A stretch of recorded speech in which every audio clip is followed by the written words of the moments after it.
Andy, thank you for spending some time talking about homelessness, and particularly homelessness prevention. I just wanted to start, before we turn on to the West Midlands, with just a bit of context about homelessness at the moment.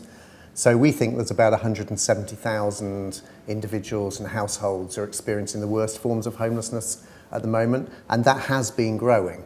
But I just wanted to talk about some of the things the government has done so far on trying to tackle the issue. First of all, of course, they passed the Homelessness Reduction Act, and that means more people now are able to get the support they need to prevent their homelessness. Secondly, of course, they made a major manifesto commitment, which was to end rough sleeping by 2027 and to halve it by 2022.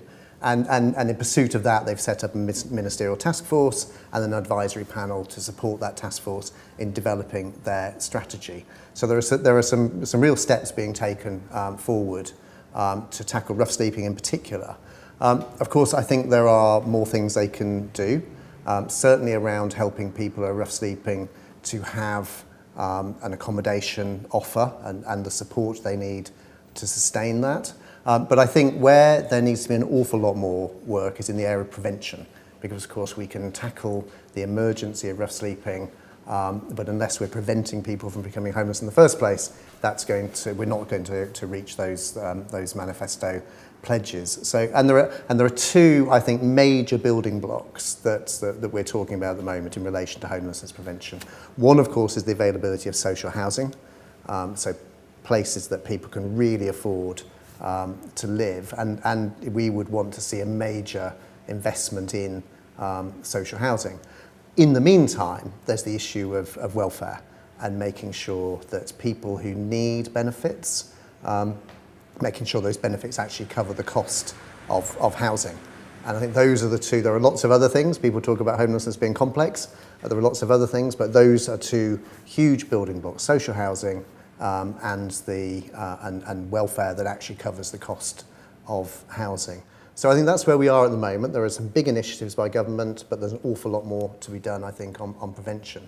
So with that, I really wanted to turn to your experiences of the West Midlands, and really just tell me about the situation on homelessness in the West Midlands and why you've made it sort of your own personal issue to tackle. Yeah, well, thank you for inviting me, and thank you for laying out the big picture. I'm looking forward to talking about the two underlying pieces as we go through the time we've got. So the picture around homelessness in the West Midlands is challenging, no question about it. If you look at the rough sleeping numbers, and I think that's what many people would think was perhaps the most immediate indication, they have gone up, as you said. So the actual numbers of the counts, I hate that word, but it's the one we all use, last year were 169 across the 7 authorities of the West Midlands. Very much concentrated issue in Birmingham, but others of our cities equally have challenges, and that was up from 132 just before. So obviously that's moving against us, actually. That's in the movement over 2 years. But as you implied, that is just a very small window on a much bigger problem, and we know from the number of people who are registered as homeless through local authorities that the number is going up there as well, and whether it be people, the hidden homeless you might call it, the numbers sofa surfing, the numbers in temporary accommodation, those numbers are also going against us. And that's really why, although we've got to be ferocious around the rough sleeping, the very visible part of it, we have got to address the causes of this issue, thinking about the prevention rather than just deal with the presenting piece of it. And really, since I've been there, that's the approach we've tried to take. In terms of why I wanted to step up to this, because you're right to imply it's not a statutory responsibility of a mayor, but it is, I think, a moral responsibility of a mayor in an area. And I'd actually been involved as a supporter of one of our best charities, St Basil's, for a number of years before I stood for election, because I just thought, in a region where so many things are actually going right, this cannot be right. It cannot be the sign of a civilised society that we've got people sleeping on the streets. And if you think of sort of human dignity, it's just the most undignified thing. So I was determined that we come together to try to address the causes and indeed the crisis. And you're clearly very personally engaged. Just talk a little bit about what you're doing. I know there's the task force that you've put in place, and I know that you're focusing heavily on prevention. Just talk a little bit about that. So you're right. Very early on, it was literally the first day. After I was elected, I approached Jean Templeton, who is CEO of St Basil's, and she now chairs our task force. Now the logic there is really very straightforward. It's not trying to do the job of any other organisation. So the charities do brilliant jobs, the local authorities do brilliant jobs, the DWP as a government agency does a brilliant job, but actually they were each doing their own thing. And so the question here was there some extra value we could get by all working together and actually working cross-party as well.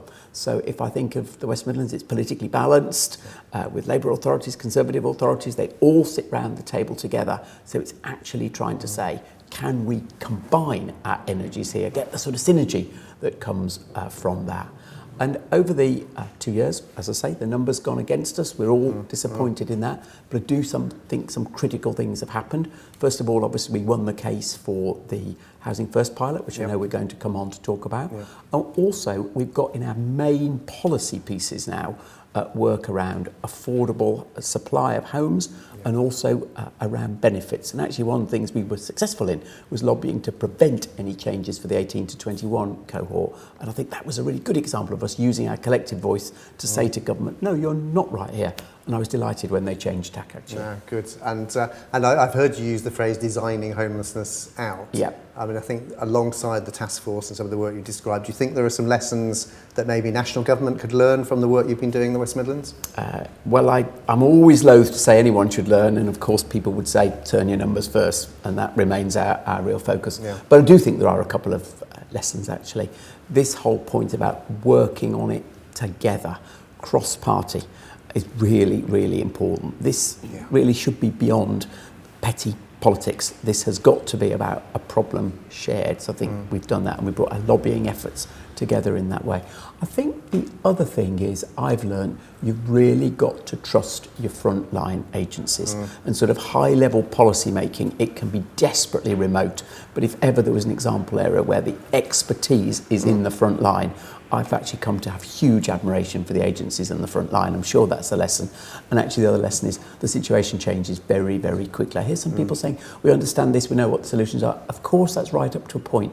But actually this is a dynamic situation and you have to respond quickly, locally, to the dynamism. Yeah. And the situation is always a juxtaposition of the complex issues around an individual's life with the many policies and frameworks and processes that impact on that. And I think, no more so than for people with more complex support needs, as well as being at risk of homelessness. And I know you have embraced the Housing First model as much as anybody else. Just tell us a bit about what attracted you to that and why you're pursuing that. So one of the first things I learned was that homeless is being a rough sleeper is probably the outcome as a result of other challenges in life, other people say complex needs.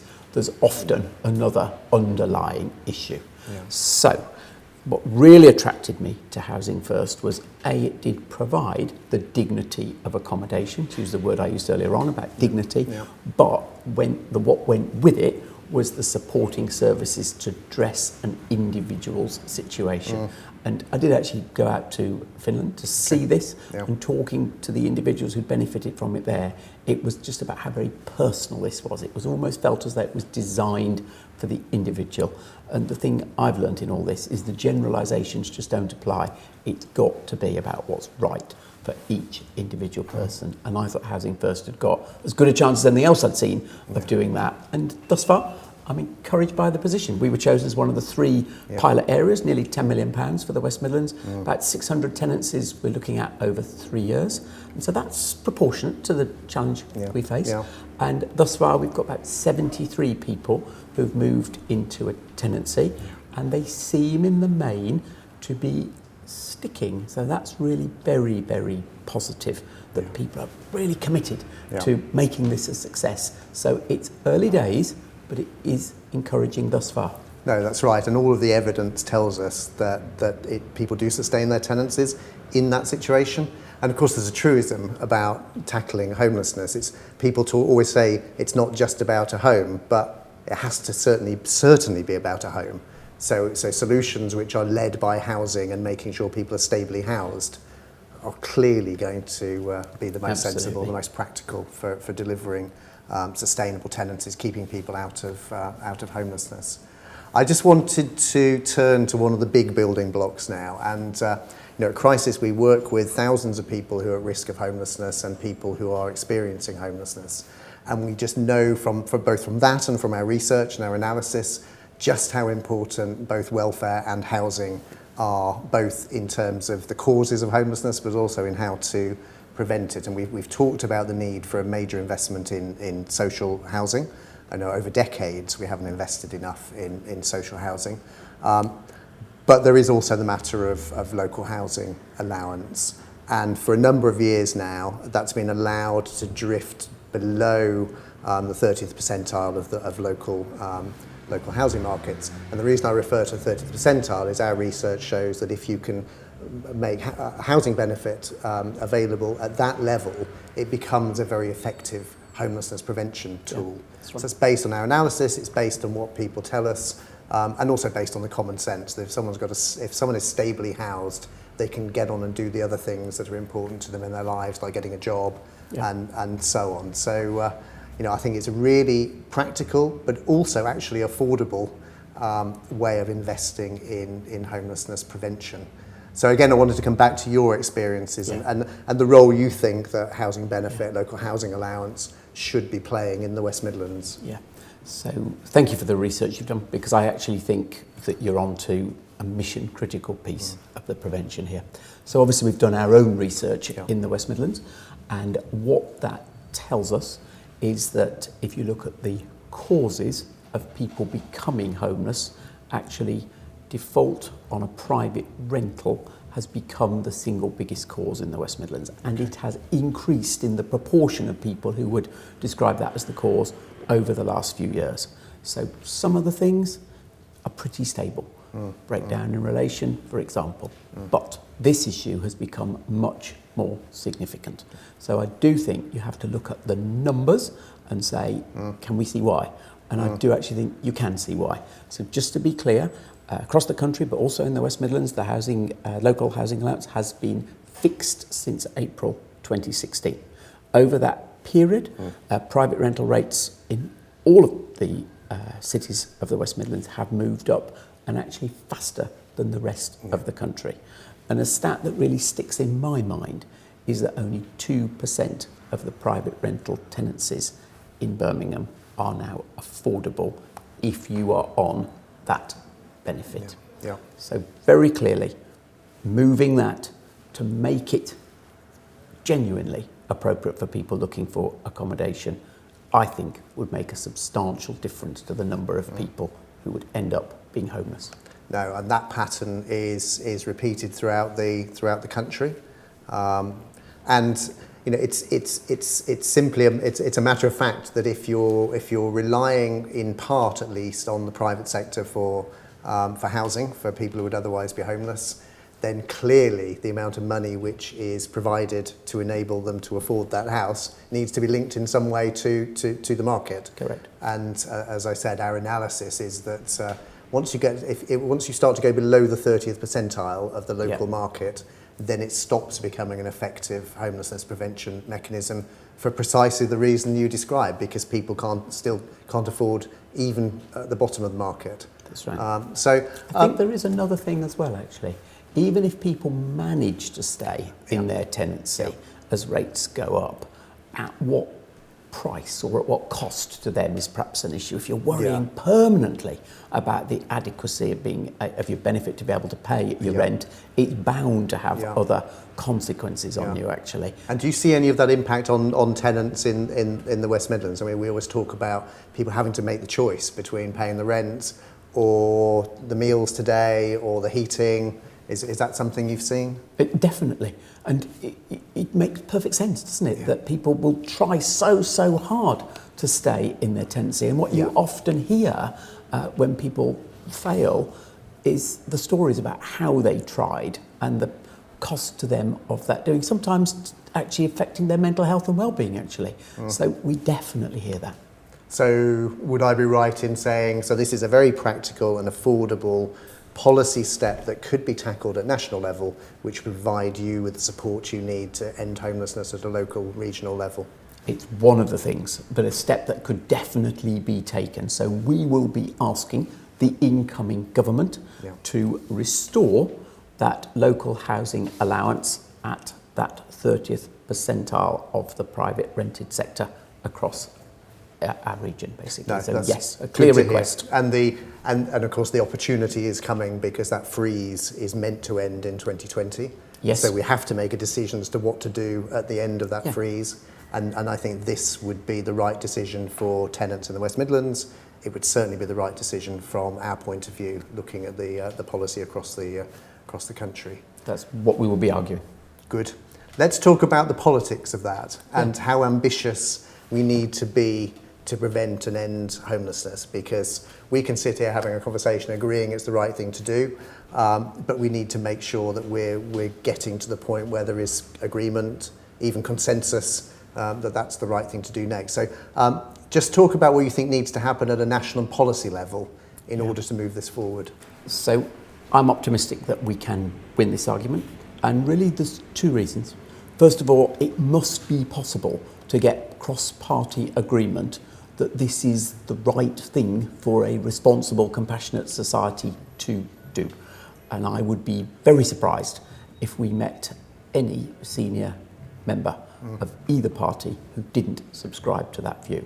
But then it has to be combined with the second point, which is really looking at the detail of this. And that's what you've done. I think it's what the task force in the West Midlands has done. Yeah. And you can actually provide the evidence that where we currently are is A, not right, but B, it's not economic sense either, because there are all sorts of hidden costs of dealing with the situation that this policy decision is contributing to at the moment. And we really have looked at those facts. We haven't just done the political soundbite about this. We've got to the detail of the costs of this all the way through the system. Yeah. So I'm very confident of arguing our case with people whose job it is in central government, not politicians, officials, that this is the right investment of public money.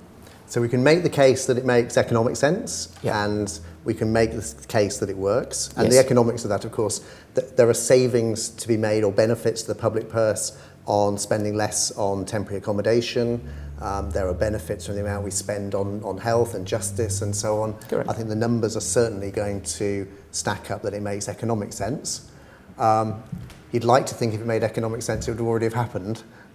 So I think that beyond the economics are how we then make sure that it fits in with a cross-party approach to actually saying, let's end homelessness. Because if we set ourselves the goal of ending homelessness, then of course we will do the things that lead us to that. So how do you think we go about getting cross-party support? Because constantly, of course, the main parties will argue about whose fault it is. They'll argue about what needs to be done. How can we get political consensus that spending money, investing money on housing benefit is the right thing to do? By defining the type of society we want to live in. And again, I am an optimist, and I genuinely believe that if politicians across both parties were really confronted with the daily lives that I have seen from people on the streets in Birmingham and other West Midlands cities, there would be a moral responsibility to respond to this. And that's literally why I am sitting here with you today doing this, and I want to put my shoulder to that argument. I guess the second part of that is even when we win that argument, there's such a crowded political agenda. There are so many things vying to be the top priority. And, saying let's spend more money on housing benefit, even with a positive economic case that we're going to make the benefits back, it doesn't always sound like a great thing to be asking for. So again, how can we just make sure that something quite as technical as that gets to the top of the priority list? A, by telling the moral argument about why it's right. B, by proving the economic case. But actually C, by putting it in a much broader context about actually politicians' job is to give people opportunity and hope in life. And one thing I've learned in the West Midlands is the thing that are incredibly important for any politician is to be able to demonstrate that you are providing that hope and opportunity. What could be a better example than addressing something that, as we've said, actually diminishes hope, actually? So I think you've got to really aim for an aspirational position. So as well as getting the political leadership and political support for this across party, of course there will need to be investment. How do you think we're going to make sure we get the investment we need into this? Well, as you say, politicians have got to stand up and be counted over this. I certainly want to do that, and I'm sure others will as well. But actually the moment of truth will be the spending review.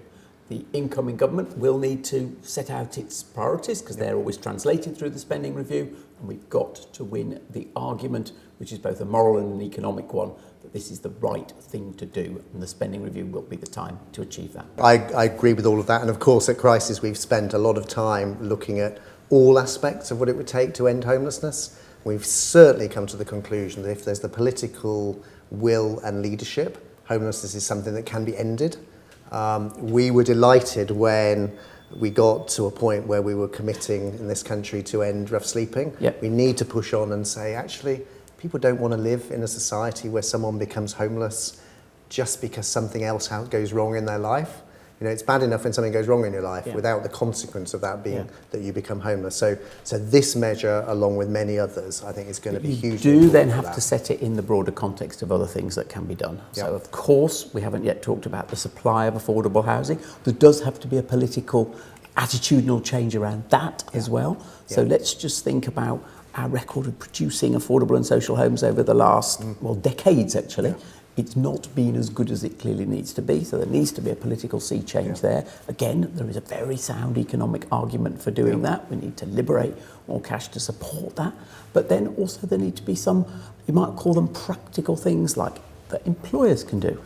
When people fall out of their tenancy, what's the response of their employer? Is there a safety net there through employers? What's the attitude of employers to taking on people who've been homeless? So there are things that can be done elsewhere in society as well, and that's what I mean about what we've tried to do is take a really practical approach to some of these things. And see, I think that's one of the lessons from the work in the West Midlands that can be passed on, is getting to the point where this is a cross-government responsibility. You know, it's no good one part of government causing homelessness, another part of government trying to solve it.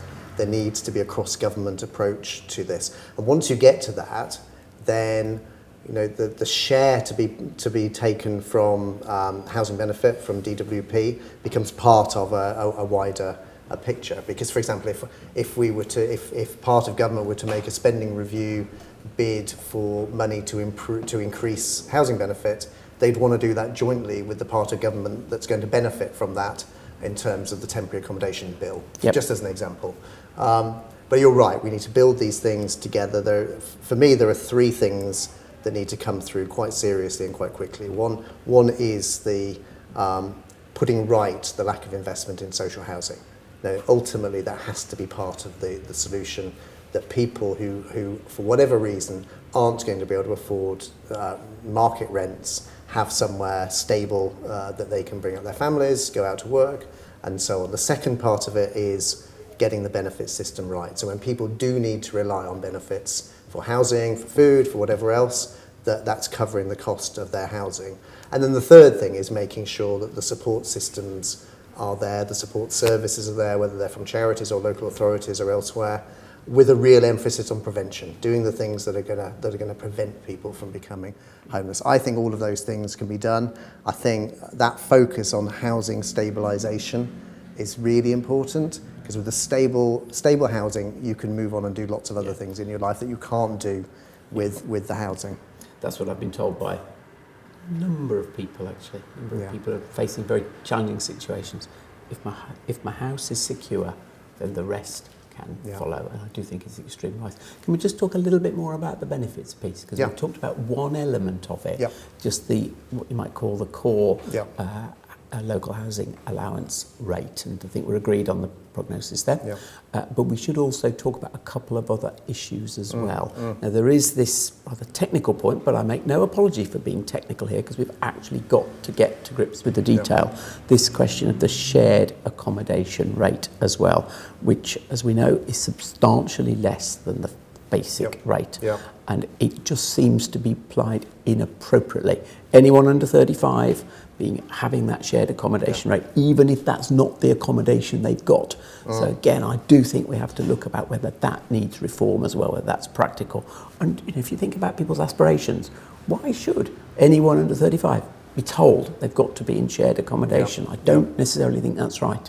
And then the other element, of course, is about how the universal credit is paid. Yep. Now, I know there's been amendments on this question of can money go straight to landlords, and I would always say that should only happen if the tenant wants that to happen. Got to respect that choice, but I do think there should be a change made that is offered to everybody, because again, I am sure that is contributing to the increase in arrears that we're seeing. So there are a number of practical points around the benefits piece. I think you're absolutely right, and even the overall benefit cap is a part of that. It's no good increasing part of the package and not the rest. On universal credit, universal credit could be a really important homelessness prevention mechanism. It could be something that helps keep people out of homelessness. We have to invest in it properly, and we have to get the design of it right so that people are getting the money when they need it and not sometime later. But the idea of a simplified benefit system where work pays has got to have merit.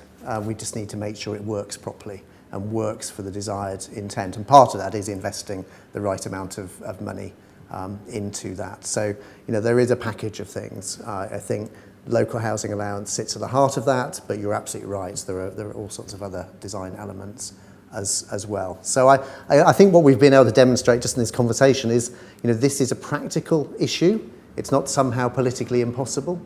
It's something where there is a practical way of, to use your phrase, designing out homelessness, to use our phrase, preventing homelessness, and that there is a way forward in terms of persuading and demonstrating the case for political leaders as well. And with that, then we can all be optimistic, I think. That is correct, but it does, to reiterate what you've said, it is going to require leadership, bravery, and an absolute no compromise attitude that we are going to do this. The only way you then do it is through the practical steps that we've talked about.